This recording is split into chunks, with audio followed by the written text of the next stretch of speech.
A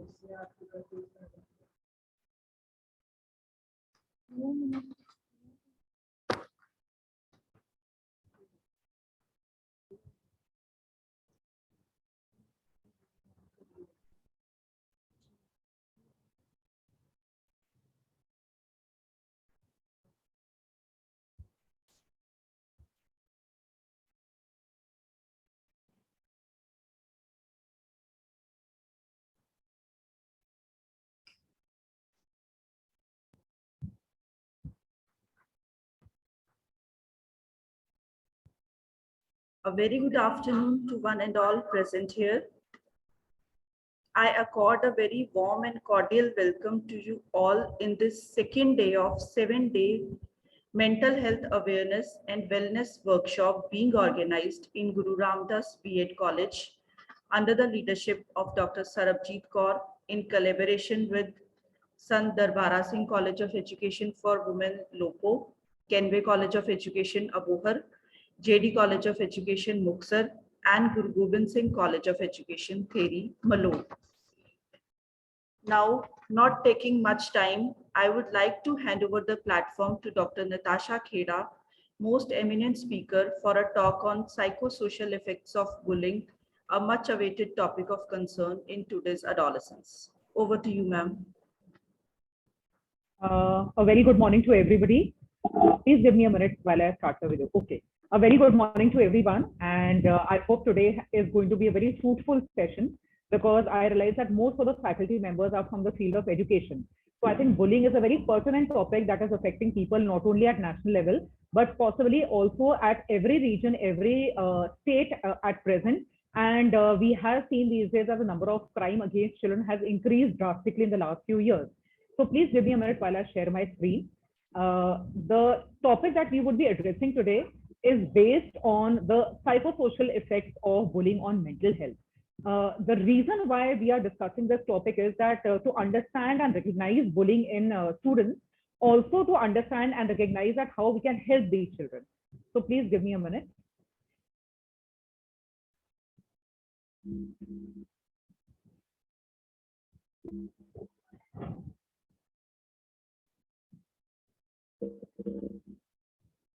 Please give me a minute.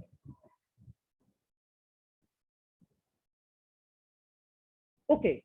So what I would like to start first with is that हम लोग ये करेंगे कि हम लोग थोड़ा सा ये अंडरस्टैंड करेंगे कि बुलिंग का क्या इम्पैक्ट है विक्टिम्स पे, बुलीज पे क्या इम्पैक्ट है, क्या मेंटल हेल्थ प्रॉब्लम हो सकती है बच्चों को और हम उनको कैसे हेल्प कर सकते हैं।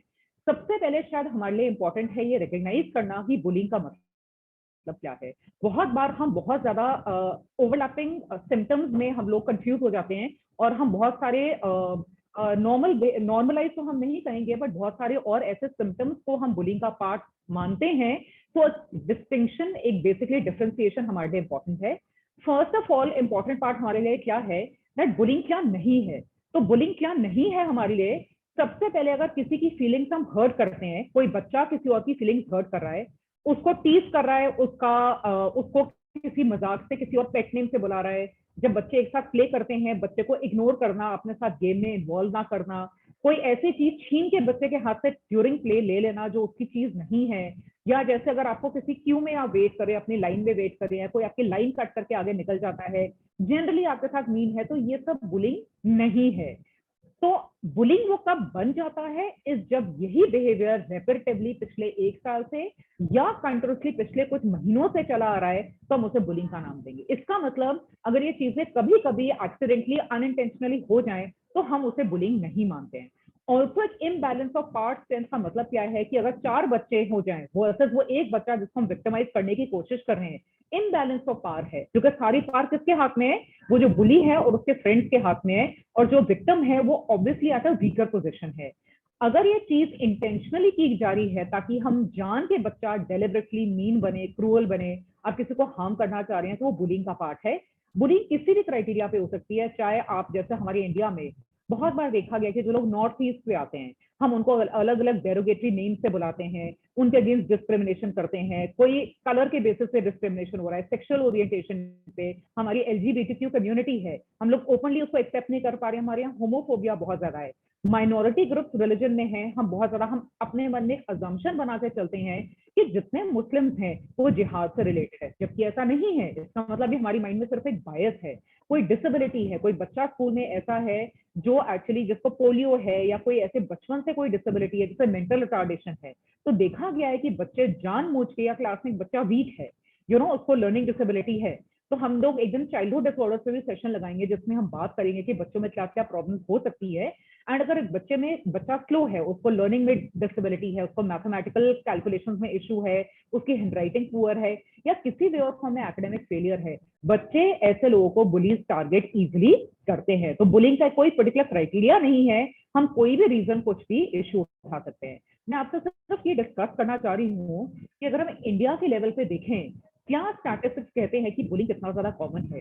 तो अगर हम पहली स्टडी की बात करें, एक स्टडी थी by IMRB and parent circle 2015 में, उसमें पता लगाया गया, जो कि आज से ऑलमोस्ट 10 साल पुरानी स्टडी है, कि जितने भी बच्चे हैं, हर तीसरे बच्चे को बुलिंग स्कूल में हो चुका है कभी ना कभी at one point of time, जो कि बच्चे को शायद ओवरटली रियलाइज हुआ हो या ना रियलाइज हुआ हो।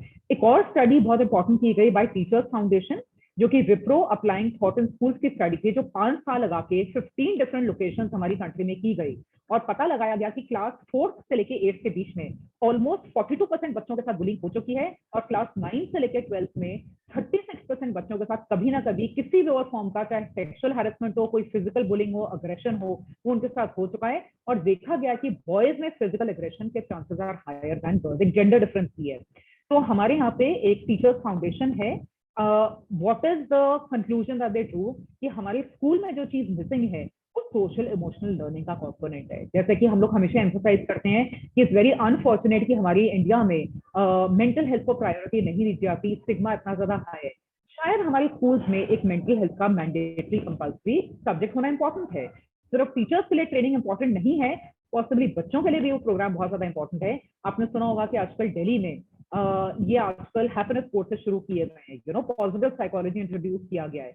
मे बी जैसा एक्सपेरिमेंट दिल्ली में सक्सेसफुल रहा है, maybe at the country level also हर जगह पे बच्चों के लिए और टीचर्स ट्रेनिंग दोनों मैंडेटरी कर देनी चाहिए।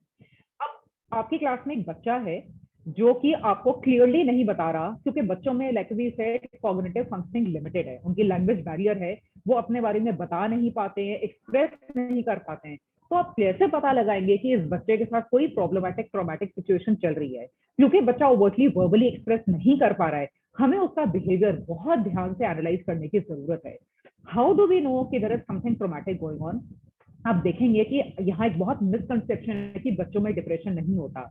You will be shock to know कि अगर एक छोटा बच्चा भी है टिल 5 years of age, हमारे यहाँ एक टर्म कहते हैं चाइल्डहुड या analytic depression. Even a baby, जैसे बच्चों में जॉन्डर्स हेपेटाइटिस बहुत ज्यादा कॉमन है व्हेन दे आर बोर्न, या कोई ना कोई ऐसे इलनेसेस बच्चों में हो सकती है कोजेनिटली जब वो पैदा होते हैं, they can also become depressed. अगर आप वो फॉस्टर होम में रह रहे हैं, ऑर्फनेज में रह रहे हैं, मदर से दूर रह रहे हैं, या इवन छोटे बच्चों में depression is very common. Of course पता लगाना मुश्किल है, बिकॉज वो बताएंगे नहीं, उनको सैडनेस का कॉन्सेप्ट समझ नहीं आता। हाउ डू यू नो बच्चों में सैडनेस है? Because the child will possibly start showing temper tantrum, शायद उसका मन खराब है, उसमें स्कूल में एब्सेंटिज्म शुरू हो गई है। अच्छा, हमारे यहाँ जो कि साइकोलॉजिकल फैक्टर्स को इंपॉर्टेंस नहीं देते हैं। आप खुद बताइए, अगर आपका बच्चा आके आपको बोलता है कि मम्मी आज मेरा मन खराब है, तो आपको लगेगा ठीक है, ट्रांजिएंट मूड है, टेम्पररी है, बच्चा ठीक हो जाएगा। वर्सेस अगर वो आपको सुबह आके कहता है कि मेरे पेट में दर्द है, मैं आज स्कूल नहीं जाना चाहता, शायद आप ज्यादा सुनेंगे। तो हमारे यहाँ जो फिजिकल सिम्टम्स हैं उनको इंपॉर्टेंस सोमैटिक सिम्टम्स जिन्हें कहते हैं ज्यादा इंपॉर्टेंस मिलती है compare to American western countries, जहाँ पे एम्फोसिस किस पे है? साइकोलॉजिकल सिम्टम्स पे। उनकी अपब्रिंगिंग ऐसी है, उनकी सोशलाइजेशन ऐसी है।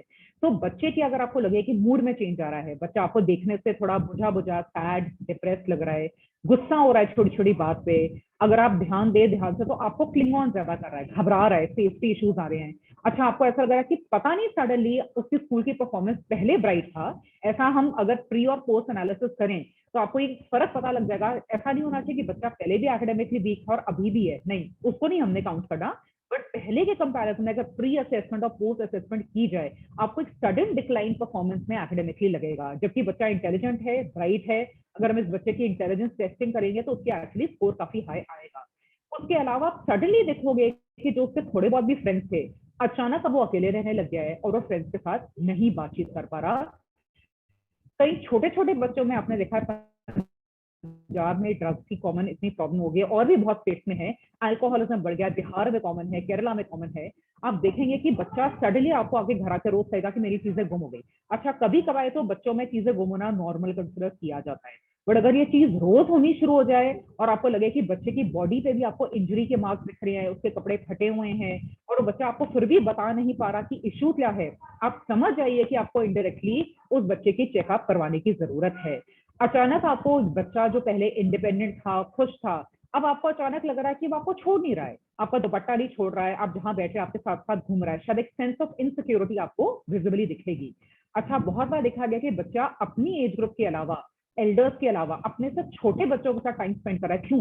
उसको एनवायरमेंट सेफ और सिक्योर लग रहा है। ये बहुत बड़ा इंपॉर्टेंट साइन है जो आपको वार्निंग रेड फ्लैग हम कहते हैं, जो आपको ध्यान देने वाली बात है। आप अगर स्कूल में टीचर से फीडबैक लेंगे, यू माइट ऑब्जर्व कि बच्चा रिसेस में क्लास में ही बैठा रहता है और बाहर प्लेग्राउंड में जाने के लिए ओपन नहीं है। May be the child again wants the safe environment.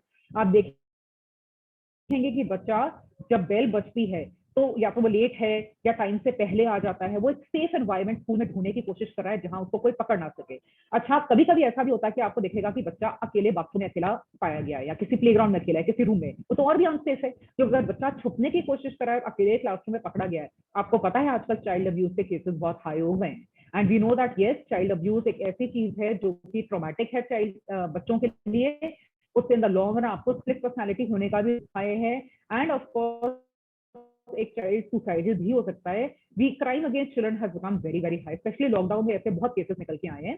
उसके अलावा आप देखेंगे कि बच्चा बार बार मेडिकल रूम जा रहा है, एब्सेंट है। कई बार पेरेंट्स कहते हैं कि हमने तो जो स्कूल के बाहर ड्रॉप किया था, बच्चा कहाँ गया? हो सकता है वो क्लास तक पहुंचा ही नहीं, वो कहीं प्लेग्राउंड में बैठा है या स्कूल के गेट से कहीं और निकल गया है। आप देखेंगे क्लास में बच्चे का और घर में फोकस अटेंशन बिल्कुल नहीं है, क्योंकि उसका माइंड किससे बॉटल्ड अप है? डर से, फियर उसके अंदर बैठ चुका है। और बच्चे के आप खाने के पैटर्न में बहुत ड्रास्टिक चेंज देखेंगे। ये तो हम एडल्ट्स में भी नोटिस करते हैं कि अगर आप में डिप्रेशन आता है तो सबसे पहले आपकी नींद और आपकी जो एपेटाइट है वो अफेक्ट होगी, तो बच्चा खाना बिल्कुल छोड़ देता है ना। बच्चे के खाना छोड़ने के और भी बहुत रीजन हो सकते हैं, जैसे कि फॉर एग्जाम्पल ऑफकोर्स ही फसी, रूमिनेटिव फीडिंग डिसऑर्डर है।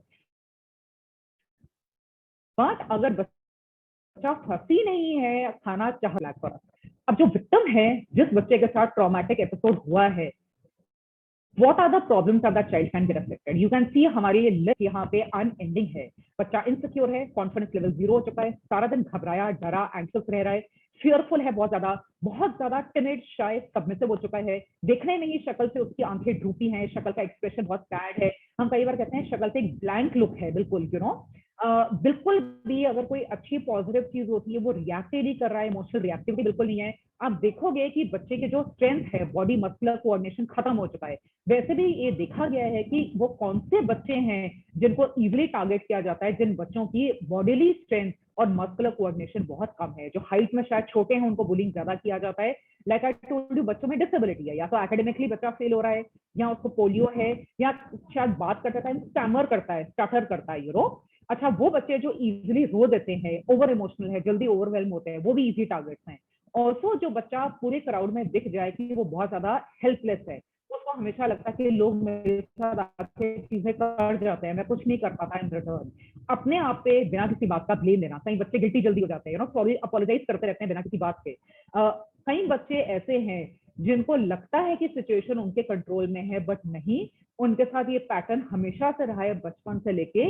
उनके अपने घर के आसपास जो उनका नेबरहुड में सर्कल है वो भी बुली कर रहा है, स्कूल वाले भी कर रहे हैं, घर में भी बच्चा बुलीड है by the elders and cousins. आजकल चाइल्ड अब्यूज के केसेस फैमिलीज में इतने कॉमन हो गए, आपने इंसेस्ट का नाम सुना होगा।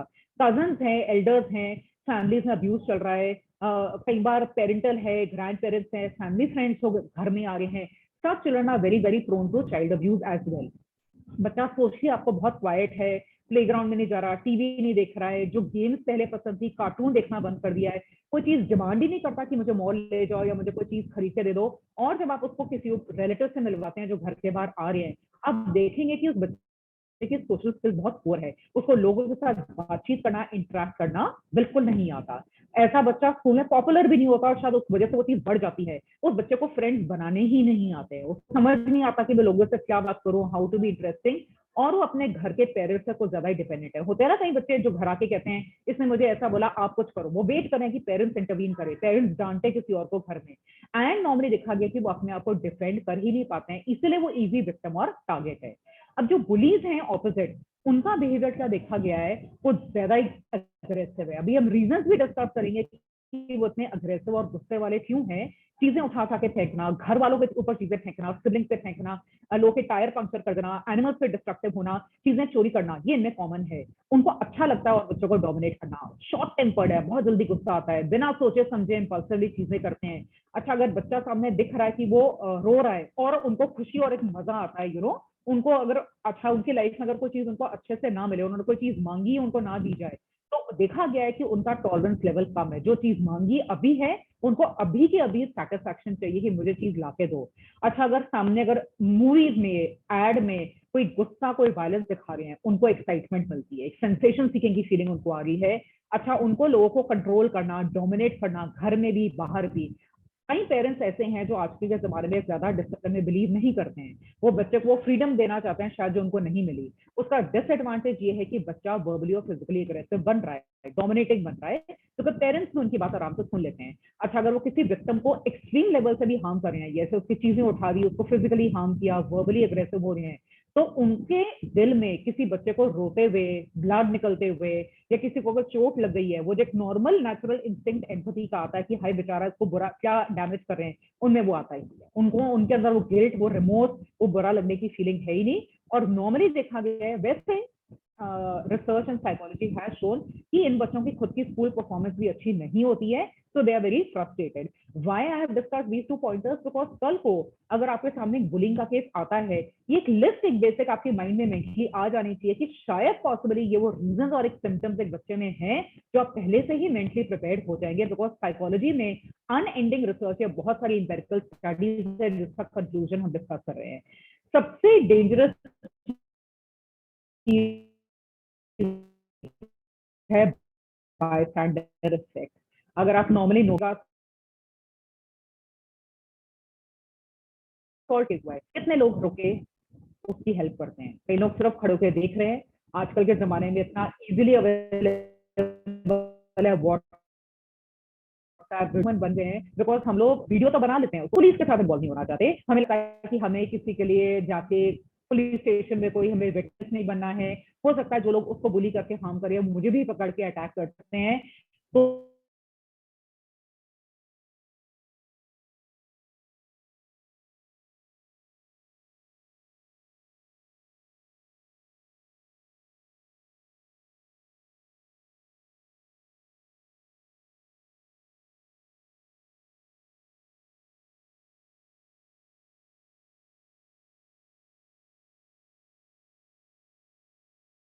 भी हो रहा है जैसे कि अग्रेशन, फिजिकल बुलिंग, किसी को हिट करना,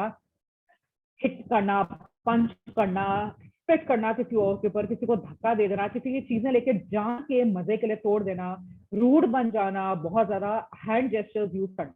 वर्बल बुलिंग का मतलब क्या है, किसी को जान के मजाक से कुछ डीमीनिंग, डेरोगेटरी टर्म यूज करना, उसको इंसल्ट करना, मजाक उड़ाना, जान के उसको इंटिमिडेट करना, उसको सिर्फ घबरा के उसको डराना। जैसे कि हमने बात की, होमोफोबिया हमारे यहाँ कॉमन हो गया। अगर कोई गे लेस्बियन है या कोई ऐसे ट्रांसजेंडर्स है, किसी का माइनॉरिटी ग्रुप है, कोई सपोज नॉर्थ ईस्ट से है, डाउन साउथ से है, राजस्थान से है, आपको लगता है कि एक सोशो इकोनॉमिक स्ट्रैटा का फर्क है। सेक्सुअल कमेंट गर्ल्स पे आपने देखा होगा, आजकल ये चीज इतनी कॉमन हो चुकी है दैट आजकल के जमाने में गर्ल्स की safety has become a major concern.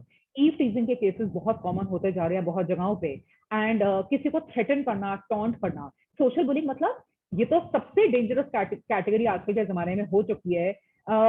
अगर कोई आप किसी के साथ कन्फ्रंट करें और उस प्रॉब्लम को कम्युनिकेट करके सॉल्व करें, वो एक मैच्योर्ड अडेप्टिव रिएक्शन है। But the point is that social bullying हमारे लिए डेंजरस क्यों बन जाती है, क्योंकि अगर हम एक सोशल नेटवर्क में रह रहे हैं, हमारे यहाँ सपोर्ट सिस्टम बहुत इंपॉर्टेंट है। अगर आपके ग्रुप में कोई आपको पसंद नहीं करता है, कंपेटिटिव हो रहा है या आपको हार्म करना चाह रहा है, तो सबसे इजी टारगेट है आपके बारे में झूठ स्प्रेड कर देना। अब आप पार्टी से बाहर जा रहे हैं या कोई डिस्कशन कर रहे हैं, जान के किसी को इग्नोर करके मीटिंग में इन्वॉल्व ना करना, उसके फ्रेंड लोगों को आसपास बोल देना कि इसके साथ फ्रेंडशिप मत करो क्योंकि इसकी रेपुटेशन ठीक नहीं है, जान के किसी का पब्लिकली मजाक उड़ाना, या किसी की रेपुटेशन पे अटैक करता इज सोशल बुलिंग। और लास्ट जिसमें हमारे बच्चे मैक्सिमम अफेक्टेड है, बिकॉज ऑनलाइन क्लासेस में सबकी अपने अपने आजकल उनका access to Instagram, Snapchat, WhatsApp, इतने सारे ऑनलाइन मोड बन चुके हैं कि साइबर बुलिंग बच्चों को इन्फॉर्मेशन देना बिकम्स वेरी इंपॉर्टेंट। हमारा साइबर सेल है, चंडीगढ़ एडमिनिस्ट्रेशन का भी है, हर गवर्नमेंट का है। हम बच्चों को यही एडवाइस देते हैं कि आप अपना पासवर्ड किसी के साथ शेयर मत कीजिए, अपनी पिक्चर्स ऑनलाइन किसी के साथ मत शेयर करिए, बी वेरी केयरफुल आप कौन से साइट्स विजिट कर रहे हैं, बिकॉज हो सकता है कहीं पे कोई आपको स्टॉक कर रहा है, घोस्ट कर रहा है। तो बच्चों को ऑनलाइन धमकी देना, ईमेल के थ्रू पोस्ट इमेजेस उनकी क्लिक कर ले रहा, आजकल unfortunately what has become common is कि बच्चे एक दूसरे से रिवेंज लेने के लिए उनकी जान के ऐसे वीडियोस बना के पोस्ट कर देते हैं ताकि उनकी रेपुटेशन डैमेज हो। ऑनलाइन धमकी दे देना, उनकी पिक्चर्स लीक कर देना, उनके लॉगिन आईडी यूज करके फेक आईडीज बनाना, उनको जान के जब आप एक ऑनलाइन मीटिंग होती है उनको एक्सक्लूड कर देना और जान के उनके बारे में गलत रूमर्स और गलत इन्फॉर्मेशन स्प्रेड करना। प्रॉब्लम क्या है कि आप ऑनलाइन अगर कोई पिक्चर पोस्ट कर देते हैं जो कि actually it can tarnish someone's image, उसको रिमूव कर पाना एक इम्पॉसिबल टास्क है। इसलिए we have to be very very careful with the videos and pictures that are posted online. अब हमारे लिए इंपॉर्टेंट क्या है कि जो 4 कैटेगरीज पे हमने बात की है, अगर एक चीज वो बुलिंग में कब काउंट होती है, अगर ये चीज बार बार मल्टीपल टाइम्स हो चुकी है, may be 5 times 10 times, and आपको दिख रहा है कि पावर डिस्पैरिटी है, 5 लोग एक पर्सन को ट्रबल कर रहे हैं, आप देख रहे हो ये चीज विद टाइम हाथ से आउट ऑफ कंट्रोल होती जा रही है, एस्केलेट कर रही है, इसका ड्यूरेशन अब बढ़ के 6 महीने 1 साल हो चुका है। I think Amandeep has raised her hand. Any question at this stage? Okay, तो ड्यूरेशन जैसे कि हमने बात की, इस चीज का ड्यूरेशन 6 महीने से चल रहा है, बच्चा बता नहीं पा रहा है, एंड देखा गया कि सारे एक्शन जान के इंटेंशनली किए जा रहे हैं, they are not accidental in nature. हमारे यहाँ बहुत कम लोगों को अवेयरनेस है। अब now this is a topic that is little sensitive. Reason ये है कि स्कूल की बुलिंग के अलावा बहुत सारे लोग ऐसे हैं who are trapped in bad relationship, चाहे आपकी फ्रेंडशिप है, आपके रिलेटिव्स हैं, आपकी मैरिजेस ऐसी हैं, देयर आर फेल्ड मैरिजेस। आप नॉर्मली देखेंगे कि इमोशनल अब्यूज एक ऐसी चीज है जिनके बारे में लोगों को इन्फॉर्मेशन बहुत कम है। प्लीज बी केयरफुल अगर आपके आसपास आपको लग रहा है कि कोई ऐसा है जो अफेक्टेड है, and this is something that is also something that has become the reason of separation or divorce or failed relationships these days. Why? जैसे कि हम किसी को वर्बली फिजिकली हार्म और अब्यूज कर सकते हैं, किसी को इमोशनली एक्सप्लॉइट करना और हार्म करना भी उतना ही डेंजरस और ट्रॉमेटिक है। किसी पे शक करना, अगर आप हस्बैंड वाइफ है, आपका कोई पार्टनर है, आपके रिलेटिव्स हैं, जान के किसी को क्रिटिकली हर्टफुल कमेंट बोलना, पता होते हुए कि उसको बुरा लगेगा, आप प्राइवेटली वो चीज ना बोल के पब्लिकली किसी के बारे में ह्यूमिलेट कर रहे हैं ताकि वो अगला जवाब ना दे पाए, किसी को पनिश कर रहे हैं, घर में डोमेस्टिक वायलेंस केसेस बढ़ रहे हैं, अगर कोई आपकी बात ना माने, आप इतने कंट्रोल फ्रीक हैं तो आप जान के उनको अटेंशन ना दें, उनसे बात करना बंद कर दें, साइलेंट ट्रीटमेंट दें। जान के अगर कोई आपको चीज बार बार कह रहा है कि मुझे ये चीज पसंद नहीं है या मुझे इस चीज की जरूरत है, आप जान के उसकी नीड्स, उसकी विशेष को इग्नोर कर रहे हैं, या आप उसको जान के ऐसी पोजिशन में डाल रहे हैं जहां आप उसको स्लेव की तरह ट्रीट कर रहे हैं, आप खुद तो कुछ ना कुछ हार्मफुल और डेंजरस कर रहे हैं, आप कुछ ऐसा कर रहे हैं जहां शक पैदा हो, बट आप उनको ऊपर ब्लेम डाल देते हैं कि नहीं वो ही क्रेजी हैं, वो ही आपके ऊपर शक कर रहे हैं, एंड दे कंट्रोल आप किसको फोन कर रहे हैं, किसको मिल रहे हैं, किससे बातचीत कर रहे हैं। ऐसे तो बहुत सारे type of emotional abuse, but सबसे कॉमन वाले कौन से हैं? Gas lighting. I don't know अगर आपके साथ कभी चीज हुई है या नहीं हुई है, बट शायद आज के बाद एटलीस्ट आपके पास एक नई चीज है जो आप लोग सब सीख रहे हैं, वो ये है कि जो अगर एक रिलेशनशिप में है और जो आपको बुली कर रहा है, चाहे आपका रिलेटिव है, आपका पार्टनर है, वो अपने ऊपर रिस्पॉन्सिबिलिटी ना लेके, अगर आप जो अब्यूजर है, बुली है, वो खुद झूठ बोल रहा है, खुद आपको हार्म करने की कोशिश कर रहा है, जब आप उसको रेड हैंडेड पकड़ ले कि आपने उसको पकड़ लिया है कोई चीज करते हुए, वो खुद पे रिस्पॉन्सिबिलिटी ना लेके आपको कहता है कि आप ज्यादा सेंसिटिव है, आपको शक की बीमारी है, आप क्रेजी हैं, और जान के वो उल्टा ब्लेम आप पे डाल दे, तो आपको गैसलाइट कर रहा है। ठीक है।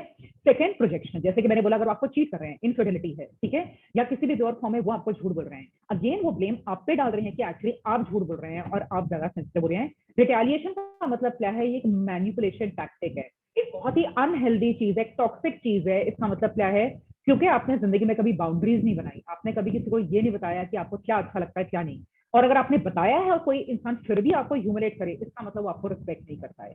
तो बाउंड्री होना हमारे लिए बहुत इंपॉर्टेंट है, चाहे प्रोफेशनली हो, हमें एक लिमिट तक एक चीज लेनी चाहिए और सबका सेंस ऑफ ह्यूमर भी एक लिमिट तक लेना चाहिए, एक लाइन ऑफ रिस्पेक्ट होना हमारे लिए बहुत ज्यादा इंपॉर्टेंट है।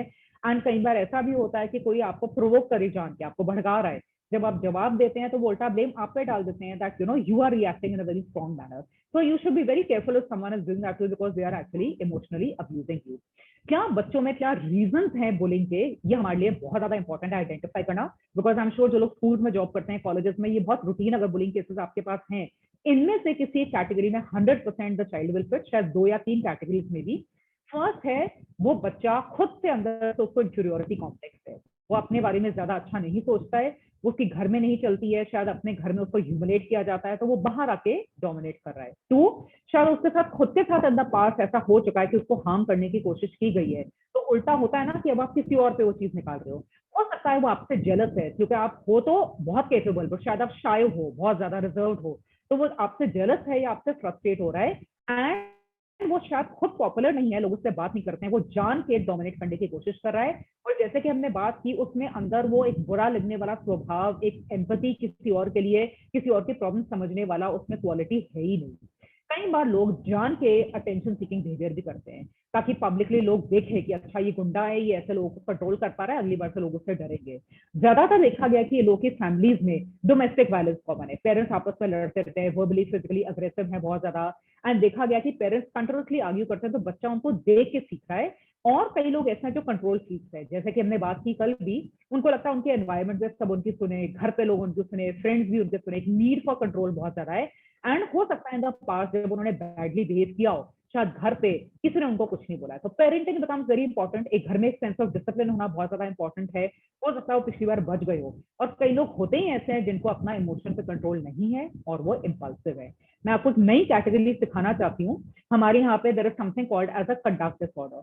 कंडक्ट डिसऑर्डर वो बच्चे हैं जो 18 ईयर से कम एज पे हैं, और वो लोगों की तरफ, चाहे एल्डर्स हैं, बच्चे हैं, एनिमल्स हैं, उनकी तरफ फिजिकली बहुत अग्रेसिव हैं, उनको चीजें तोड़ने का, डैमेज करने का, प्रॉपर्टी जैसे कि किसी का टायर पंक्चर कर दिया, घर की खिड़की तोड़ दी, घर की चीजें तोड़ दी, झूठ बोला, चीजें चोरी की, अपने पेरेंट्स का मनी स्टील किया, लॉज ब्रेक लिए, बचपन में ड्रग स्मोकिंग शुरू कर दी, या उनकी अपने फ्रेंड्स के साथ कभी नहीं बनी बिकॉज वो अग्रेसिव हैं। आपको क्या चीजें चेक करने की जरूरत है? Conduct disorder. एक चीज मैं आपको ये इंपॉर्टेंट बता दूं कि ये बच्चों को कभी गिल्ट, कोई रिमोट कभी बुरा नहीं लगता, क्योंकि उनके ब्रेन में एक ऐसा प्रोसेसिंग डैमेज है। अगर आप उनको लाई डिटेक्टर के सामने बिठाएंगे, उनको घबराहट, एंग्जाइटी बिल्कुल नहीं होती, ना वो अपनी गलती एक्सेप्ट करते हैं, और ये इलीगल काम करते हैं क्योंकि वो माइनर्स हैं, बिलो द एज ऑफ 18, तो हम उनको क्रिमिनल केस भी फाइल नहीं कर सकते हैं।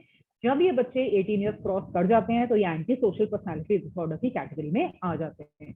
अनफॉर्चुनेटली हमारे यहाँ क्राइम अगेंस्ट वुमेन इतना हाई है, बट कभी किसी ने किसी क्लिनिकल साइकोलॉजिस्ट को कंसल्ट करके एंटी सोशल डायग्नोज नहीं किया है, जो कि करना चाहिए। बहुत सारे साइंस और सिम्टम्स बचपन में ही स्कूल के बच्चों में दिखने शुरू हो जाते हैं। Finally moving towards the end part, अगर एक बच्चे के साथ कंटिन्यूअसली वो विक्टिमाइज किया जा रहा है स्कूल में, नेबरहुड में, उसकी बुलिंग घर पे हो रही है, what are the things that you will observe? पहली बात तो ये है, बच्चे की स्कूल की परफॉर्मेंस कम होगी, उसका कंटिन्यूअसली हेडेक रहेगा, पेट में दर्द होगा, खाना बिल्कुल बंद हो जाएगा, स्किन में रैशेज या स्किन में एलर्जी बढ़ जाएगी, कंटिन्यूअसली वो कहेगा मेरे सिर में टेंशन है, हेडेक है। अच्छा, अगर 7 ईयर्स तक बच्चा बेड में बाथरूम कर दे, बेड वेटिंग कर दे, तो वो फिर भी नॉर्मल कंसिडर किया जा सकता है। बट अगर 7 या 6 ईयर्स के बाद भी वो बच्चा बड़े होने के बाद भी अगर बेड वेटिंग कर रहा है या अपने कपड़े खराब कर देता है, बाथरूम नहीं जाता टाइम पे, इसका मतलब वो टेंशन, एंग्जाइटी या सैडनेस से बेड वेटिंग कर रहा है। 2, आप देखेंगे कि उसको रात को नींद नहीं आ रही है, उसको बुरे ड्रीम्स आ रहे हैं, वो उठ के बैठ जाता है, सुबह नींद खुल जाती है, थका थका लगता है। उसके अलावा क्या हो सकता है? गुस्सा, अंदर छोटी छोटी बातें गुस्सा निकाल रहा है, डिप्रेशन, सैड मूड है, बीमारी, बार बार इम्यूनिटी कम हो गई है, बीमार हो रहा है, स्कूल की परफॉर्मेंस बहुत अचानक कम हो गई है, फेल होना शुरू हो गया है, सुसाइडल थॉट्स हैं, ट्राई भी कर चुका है, कभी बिना पेरेंट्स को बताए अपने हाथ, अगर आप बच्चों के हाथ ऑब्जर्व करोगे, आजकल छोटे छोटे बच्चों में ब्लेड के निशान होते हैं, वो अपने आप सुसाइड कमिट करने की कोशिश करते हैं। या कुछ ऐसा घर में पेस्टिसाइड, आपको ध्यान देने की जरूरत है कि घर में उसके पास नाइफ ना हो, सिजर ना हो, या बच्चे के पास जैसे हम लोग बाथरूम में जो क्लीन करने के लिए जो चीजें रखते हैं, ये सारी जैसे हार्पिक हो गया, बिगॉन स्प्रे, पेस्टिसाइड, इंसेक्टिसाइड बच्चे के पास ना हो। You have to be careful, वो अपने आप को भी हार्म कर सकते हैं इन द लॉन्ग रन। तो फॉर एग्जाम्पल, अगर किसी की बच्चों ने बुलिंग हुई है, इवन व्हेन दे आर 20, 30, 40, 50, वो अंदर एक गुस्सा, एक बिटरनेस हमेशा रहता है, कभी किसी पे भरोसा नहीं करते, कम बोलते हैं, ओपन अप नहीं करते हैं। हमारे यहाँ एक डिसऑर्डर है जिसमें हम कहते हैं सोशल एंग्जाइटी।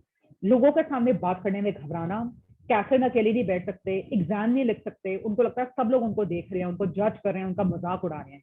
ऐसे लोगों में इतना ज्यादा घबराहट की प्रॉब्लम शुरू हो जाती है कि वो एग्जाम नहीं खत्म कर पाते, उनको लगता है सब उनको देख रहे हैं, बाथरूम नहीं जा पाते, पानी नहीं पी पाएंगे, कैफे में बैठ के चाय नहीं पी सकते, किसी भी जगह किसी के साथ इंटरेक्ट और डील नहीं कर पाते। अकेले लोनर्स देखे गए हैं नॉर्मली स्कूल में, and you will see that normally उनका सेल्फ एस्टीम बहुत ज्यादा कम है, कॉन्फिडेंस अपने आप में कम है।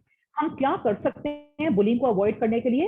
अगर आपको ये सारे साइंस जो हमने आज डिस्कस किए उनको इग्नोर मत कीजिए, और एक बच्चे में एक हल्का सा भी अगर आपको बॉडी लैंग्वेज में चेंज आए तो आपको उस पर अटेंशन देनी चाहिए। अगर आपको दिख रहा है आप इमीडिएटली काउंसलर को कॉन्टैक्ट कीजिए। आप पीयर मेंटरशिप ग्रुप भी बना सकते हैं, 4-4, 5-5 बच्चों के क्लासरूम में ग्रुप्स बना के उनका आपस में इंटरेक्शन इतना स्ट्रॉन्ग कर दीजिए, एक लीडर बना दीजिए, ताकि अगर वो आपको आके ना बता सके शायद अपने फ्रेंड को बता दे, यू नो। बहुत सारे कॉलेजेस और स्कूल्स में आजकल पीयर मेंटरशिप को रिकॉग्नाइज किया गया है। उस टाइम कामली रिएक्ट किए with the child, if the child is reacting, crying, उसको पैनिक अटैक आ रहा है, और अगर आपको दिख रहे हैं 4 या 5 बुलीज है तो उनको अकेले अकेले काउंसलिंग सेशन में बुलाइए, एक साथ मत बुलाइए। ये गलती कभी मत कीजिएगा कि आप कहे कि नहीं अब आपस में बात रिजॉल्व हो गई है तो आप बुली का हाथ शेक करवा के इनका पैकअप करवा दीजिए विद द विक्टिम, वो कभी नहीं होगा। बिकॉज जिस इंसान में बुलिंग का टेम्परामेंट है, अगर उसमें कंडक्ट डिसऑर्डर है तो वो कभी भी चेंज नहीं होगा। और उससे भी इंपॉर्टेंट है कि स्कूल में अगर बाकी बच्चे देख रहे थे खड़े होकर और बाय स्टैंडर्ड इफेक्ट है, उनकी भी रिस्पॉन्सिबिलिटी बनती है, उनको भी अकाउंटेबल ठहराइए अगली बार। अगर एक बच्चा आपको कोई बात सुना रहा है, ये मत सोचिए कि अटेंशन सीकिंग है, आप सुनिए ध्यान से, हो सकता है कि वो बॉटल्ड अप है पिछले 6 महीने से और बहुत मुश्किल से किसी के पास आए, हो सकता है अपनी क्लास टीचर के पास ना जाके किसी और सब्जेक्ट टीचर के पास या किसी और काउंसलर के पास जाके वो अपने बारे में बता सके, या किसी सीनियर बच्चे को जाके बता सके।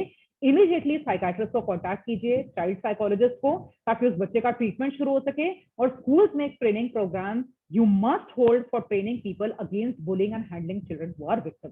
हम देखते हैं नॉर्मली 3 टाइप के बुलीज होते हैं। एक जो खुद से लोगों के साथ जाके लड़ाई झगड़ा शुरू करते हैं, उनके लिए आपकी कोई पेनल्टी, कोई आपका कोई रूल, कोई रेगुलेशन होना चाहिए, क्योंकि अगर एक बार आप एक बच्चे के साथ एक रूल सेट करके कोई पनिशमेंट रखेंगे तो अगली बार उसको पता है कि ये चीज इलीगल है, अलाउड नहीं है, वो बच के ना निकले। रिएक्टिव मतलब वो बच्चा खुद से पंगा नहीं शुरू करता, कोई लड़ाई शुरू नहीं करता, बट उसको प्रोवोक किया जाता है, किसी और ने उसको इनिशिएट किया है।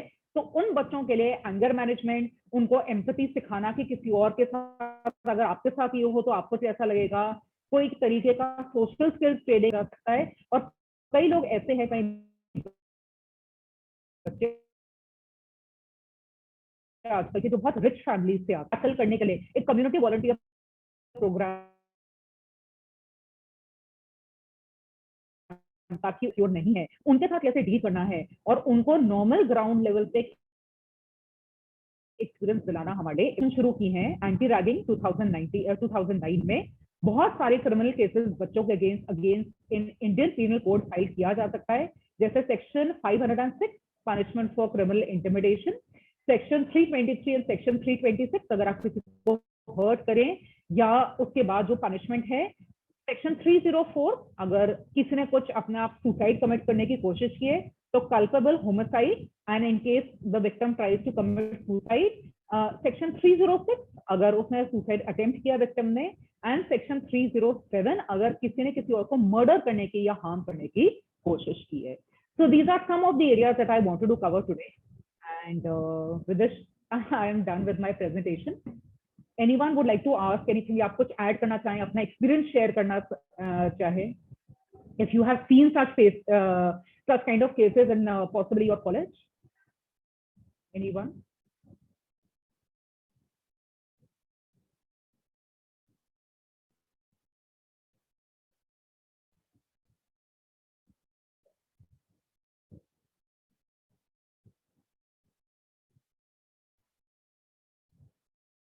So I think if there are no questions, Avneet Kaur has raised her hand. Would you like to ask something?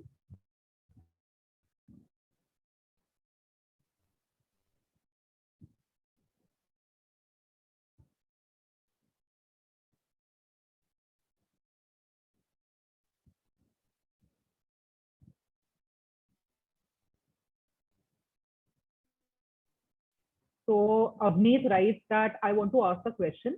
Even in adults nowadays, depression is being very common issue. So what kind of depression it is when a person is having everything, career, settlement, family, friends, support, everything, but you lack interest.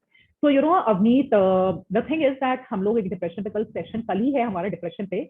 You know, there are multiple reasons. हमारे depression में अगर आपकी family history है, आपको ज्यादा predispose vulnerable कर देता है. कई बार हमारी लाइफ सर्कमस्टांसेस भी ऐसी होती हैं, जैसे हमने कल मल्टीप्लिसिटी की बात की. कई बार आपके छोटे छोटे स्ट्रेसेस हैं, आपको शायद रियलाइज नहीं हो रहा, maybe you are trying to handle them, but वो जब एक साथ क्यूमुलेटिव तरीके से ऐड हो जाते हैं, they are causing unnecessary stress to you. But what you are saying that if a person has everything and yet उसको डिप्रेशन हो, sometimes we lack the passion and the spark in life. आप शायद वो काम कर रहे हैं जिसमें आपको खुशी नहीं मिल रही है. You are not doing something that is giving you enough satisfaction, चाहे वो आपको love and support from your family है. हम कई बार कहते हैं ना that sometimes at the you have a number of people in your life. आपके पास quantitative social support तो है, but आपके पास qualitative social support नहीं है. इसका मतलब ये है कि कल को अगर आपके पास लाइफ में कोई problematic crisis situation आ जाए, तो आपके पास on your tips आप number of people तो गिन सकते हैं, but actually आपके पास कोई नहीं आता. कई बार ऐसा भी होता है, हम कहते हैं ना भीड़ में तन्हाई वाली बात, कि आपके पास 10 लोग हैं who are very close to you, but they don't offer you any emotional support. आप देखने के लिए लोगों को लगेगा बहुत इमोशनल और बहुत सपोर्टिव फैमिली से आ रहे हैं, but actually nobody knows you well. So sometimes it could be lack of satisfaction in your job, in your career, possibly you're not doing things जो आपको लाइफ में पैशनेट लग रही है. इसलिए कल भी मैंने एम्फसाइज किया था स्ट्रेस मैनेजमेंट में कि ऑन अ डेली बेसिस हम लोग का इतना ज्यादा स्ट्रेसफुल लाइफस्टाइल हो चुका है कि अपने लिए अपनी हॉबीज परस्यू करने के लिए और अपने गोल्स फुलफिल करने के लिए शायद हम सबको ब्रेक की जरूरत है, and we need to actually go back. आपने अगर बच्चे देखे होंगे नॉर्मली, चलो ना very passionate, they are not bothered किसने कहा क्या बोला, वो अपनी खुशी छोटी छोटी चीजों में, ऑर्डिनरी एक्सपीरियंसेस में डराइव करते हैं. तो शायद माइंडफुलनेस प्रैक्टिस करना आपके लिए बहुत अच्छा रहेगा. Why? Because the reason is that जो चीज आप कर रहे हैं, savour the moment. You know, अगर आप कॉफी पी रहे हैं बाहर नेचर के साथ, या ट्रेकिंग जा रहे हैं, हाइकिंग जा रहे हैं, या आप म्यूजिक सुन रहे हैं, just enjoy the moment and the flow. और ये हमारी प्रॉब्लम आजकल क्या हो चुकी है, दो चीजें. हम मल्टीटास्क करना चाहते हैं. एक टाइम पे हम अगर मूवी देख भी रहे हैं, हमारा ध्यान कहीं और है, यू नो, या हम चाय पी रहे हैं तो हम जल्दी से स्पीड से पिकअप करें, हम उसको एंजॉय और रिलिश नहीं कर पा रहे हैं. Two, FOMO, fear of missing out. हम बहुत कुछ करना चाहते हैं, हमारी बकेट लिस्ट बहुत बड़ी है, तो जो मोमेंट चल रहा है हम उसको ना एंजॉय करके, अगर हम हॉलिडे पे भी जाते हैं, हमारा इंटरेस्ट ज्यादा फोटोग्राफ क्लिक करने में है, या यू नो टिक मार्क करने में कि अच्छा मैंने आज के दिन में कितनी जगहें कवर कर ली, instead of sitting at one place for 1 or 2 hours and really enjoying the moment and generally taking a mental break. वो चीज हमें शायद बहुत ज्यादा मिसिंग हो चुकी है. So even if despite you have everything in your life, या तो होने के बाद आपको वो चीज सेटिस्फैक्शन नहीं दे रही है, या शायद आपको सेल्फ केयर के टुवर्ड्स मूव करना चाहिए, बिकॉज शायद आप अपने लिए उतना टाइम नहीं निकाल पा रहे हैं, and you must pursue your own things that give you happiness personally. अच्छा, हैप्पीनेस का भी जैसे हम कहते हैं क्राइटेरिया सबके लिए अलग है. हो सकता है किसी को काम से सेटिस्फैक्शन मिलती हो, किसी को म्यूजिक सिंगिंग से मिलती हो, किसी को कुकिंग से मिलती हो. So I think there is no comparison. You derive your personal happiness with things that are important to you. अगर आपको कोई आके एडवाइस देता है चलो आओ ट्रेकिंग करें, शायद आपको मजा नहीं है, उसको है. So I think you should define your own happiness yourself instead of listening to someone else. I think that is what I would like to say. We will have a session on depression tomorrow. तो हम बात करेंगे कि क्या क्या आपको affect कर सकता है. I hope Abhi it helped you in some way or form. Okay. Anyone else would like to ask anything else? आपका कोई एक्सपीरियंस रहा हो बुलिंग का, अपना personal, how did you overcome, या शायद किसी और की आपने हेल्प की at any stage? My lecture, the purpose of my lecture was कि अगर आप स्कूल में हैं, जॉब में हैं, और बच्चा आपको बता नहीं रहा है कि क्या प्रॉब्लम है, आपको बहुत सारे साइंस और सिम्टम्स की list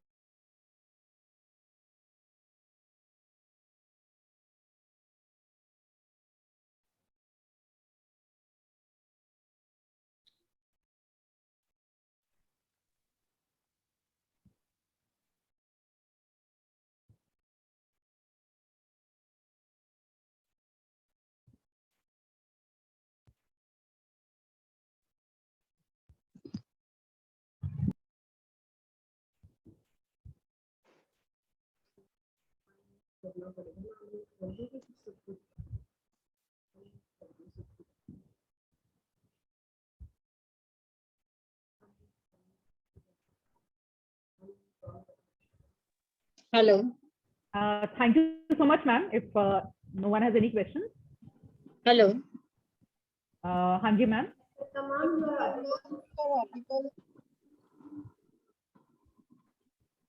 Anyone has any questions? Anything else? Yes, ma'am. Me. This is Dr. Haan ji. Tripta Parmar. Am I audible, ma'am? Yes, ma'am, absolutely. Ma'am, actually, I just want to know, is bullying found among siblings also? Ma'am it is. तो कई बार क्या होता है, आप normally देखेंगे हमारे यहाँ ना एडलर एक साइकोलॉजिस्ट हैं बहुत फेमस, उन्होंने कॉन्सेप्ट दिया था बर्थ ऑर्डर का। उसमें ये कहते हैं कि जो फर्स्ट बॉर्न बच्चा है, क्योंकि जब वो आता है तो घर की सारी अटेंशन वो फर्स्ट बॉर्न बच्चे पे है। यू नो, अच्छा होता भी इनवेरिएबली होता है कि क्योंकि वो शुरू में पैम्पर्ड है, सारी अटेंशन घर वालों की उस पे है, उसको एक प्यार की एक आदत पड़ जाती है। बट जब सेकंड बॉर्न बच्चा आता है फैमिली में, तो अंडरस्टूड है कि जो ज्यादा छोटा है अटेंशन उसको जाएगी। हम एक वर्ड यूज करते हैं उसके लिए, डीथ्रोनमेंट। यू नो, जैसे वो किंग था, एक राजा था घर का, you know, he was the queen the first born. जब सेकंड बॉर्न होता है तो आप फर्स्ट बॉर्न बच्चे में देखोगे कई बार कि वो चिड़चिड़ा हो जाता है। यू नो, वो बता नहीं पा रहा है बट उसको लग रहा है कि मेरे से अटेंशन कहीं और गई है। स्कूल में फेलियर कम है, या बच्चों की तरह बात करना शुरू कर देता है, या जैसे हमने बेड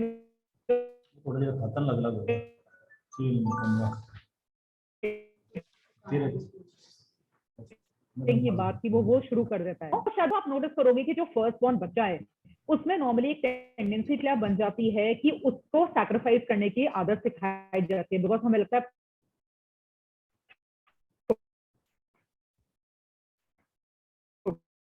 वाले को सिखाओ, मेरे साथ मोदी वहां से शुरू करता है। तो उसको स्मार्ट है, उसको पता है घर में क्या 5 चीजें अलाउड है, मैं 6 चीज से शुरू करूंगा। तो क्योंकि अगर बच्चों में एज गैप कम हो, ज्यादातर देखा गया है, एक सेंस ऑफ कई बार प्यार भी हो सकता है, बट कॉम्पिटिशन भी हो सकती है। बिकॉज दोनों को at the end of the day क्या चाहिए, ज्यादा अटेंशन, इमोशनल सपोर्ट ज्यादा। तो कई बार वो इमोशनल सपोर्ट हमें नहीं दिखता, हमें लगता है हम दोनों को बराबर टाइम दे रहे हैं, बट कई बार शायद बच्चे के बिहेवियर से आपको नोटिस करने की जरूरत है। हो सकता है हमें ऑब्जर्व ना करें, बट हम की अटेंशन छोटे वाले को अंडरस्टैंडेबली ज्यादा दे रहे हैं। पढ़ाई में होमवर्क छोटे वाले को अटेंशन ज्यादा मिल रही है। छोटा वाला कुछ डिमांड करता है, वो ज्यादा एक्सप्रेसिव है, आपको आके एकदम हक करेगा, जो बड़ा वाला नहीं करता। तो छोटा वाला अपने आप आपसे प्यार निकलवा लेगा, उसका बिहेवियर ही ऐसा है। कई बार बड़े बच्चे की जो सेंस ऑफ रिस्पॉन्सिबिलिटी ज्यादा डालते हैं, तो sibling rivalry can happen. Team bullying नहीं होना चाहिए, वो प्रॉब्लमैटिक है। अगर आपको लग रहा है दोनों उसको ज्यादा ही, आई थिंक हम सबके सिबलिंग्स के साथ एक बेसिक इक्वेशन रही है, बेसिक लड़ाई झगड़ा नॉर्मल है मैम, वो हेल्दी है। बिकॉज फिर हमारी चाइल्डहुड मेमोरीज कैसी है, एक्सट्रीम लेवल ऑफ पनिशमेंट वो नहीं होना चाहिए। Then you need to check वो क्यों हो रहा है, but normal I think banker चलता है मैम। बट आपको शायद बच्चे, फर्स्ट बॉर्न बच्चे में इमोशनल साइंस रियलाइज करने की जरूरत है। शायद वो आपको अपने आप बता नहीं पा रहा है, बट आपको उसके नॉन वर्बल लैंग्वेज से पता चल जाएगा कि child wants emotional support. Right. Thank you so much. Thank you, ma'am. Yes, thank you. Okay. Anyone else? ठीक है, thank you so much, ma'am. With this, I come to the end of my session. In case there are no more questions. कुछ लोगों के questions थे जो बीच में आपसे पूछना चाहते थे। I request all the participants if you have any query, you can just ask and get the answers one by one. You can unmute yourself.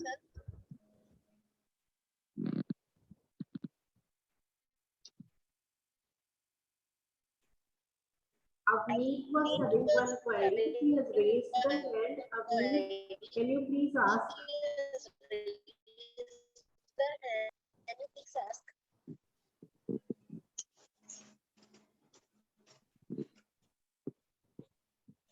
Thank you so much, Santosh, ma'am, for giving such a positive feedback to the session. Any questions you can write in the chat box also. Thank you, ma'am. It was very nice session. Thank you so much, ma'am. Thank you. I would have loved to give a more elaborate, discussion on it, but owing to the time constraint, so we have limited ourselves to the important areas. Thank you, ma'am. Thank you, ma'am.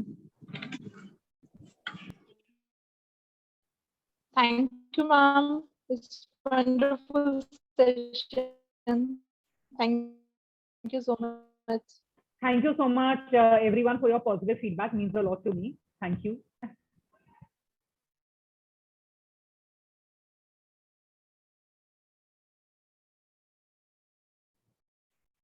If any participant has any query, you can please discuss.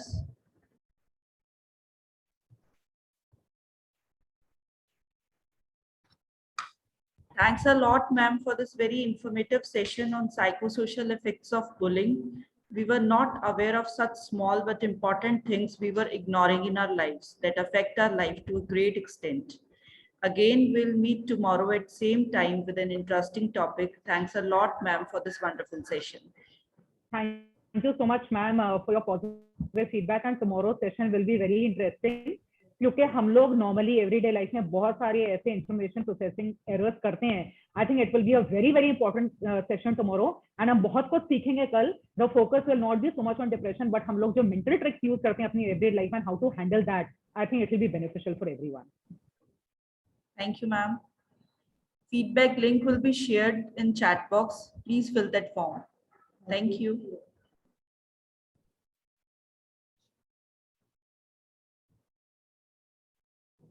Feedback link has been shared.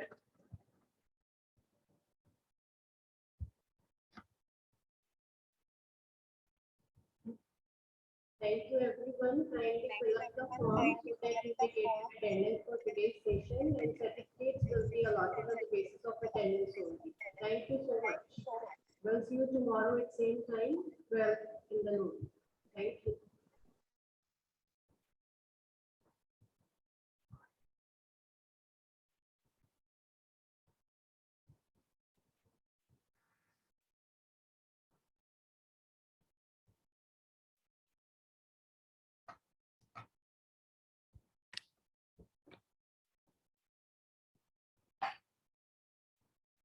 Let's choose from